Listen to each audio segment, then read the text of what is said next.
নিপীড়িত মানুষের জন্য মৃত্যুর পিছনে তুমি দাঁড়িয়ে দিয়েছিলে প্রাণ। তুমি বঙ্গবন্ধু, তুমি শেখ মুজিবুর রহমান। 1948 সালে নিজ আদর্শের বীজ বপনের মধ্য দিয়ে যে বীজ থেকে গাছের জন্ম হয়েছে তার নাম বাংলাদেশ ছাত্রলীগ।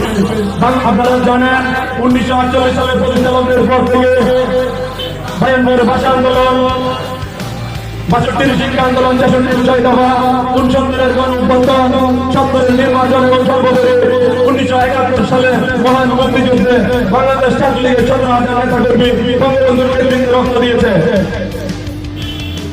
প্রিয় সাথী বন্ধুগণ, বক্তব্য দীর্ঘায়িত করার অবকাশ নেই। আমাদের নেতৃবৃন্দরা বক্তব্য রাখবেন, ওনারা যে ভিত্তিক নির্দেশনা দিবেন ছাত্র সমাজের উদ্দেশ্যে আপনারা তা শ্রবণ করবেন। আপনারা জানেন আমি এর আগে ওই ওয়ার্ড ছাত্রলীগের দায়িত্ব পালন করেছি, এটাই আমার শেখার, এখান থেকে আমার পথ চলা।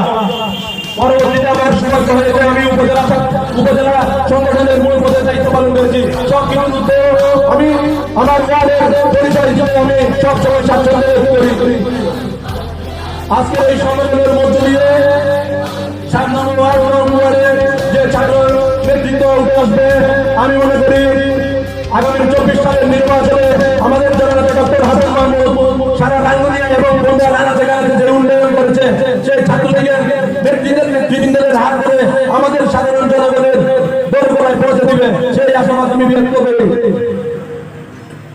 আজকের এই সুন্দর সম্মেলন সফলতা কামনা করে সকলকে জননেতা ডক্টর হাসান মাহমুদের হাতকে শক্তিশালী করার লক্ষ্যে কাজ করে কাজ করার উদাত্ত আহ্বান জানিয়ে সকলকে ধন্যবাদ জানিয়ে শেষ করছি। জয় বাংলা, জয় বঙ্গবন্ধু।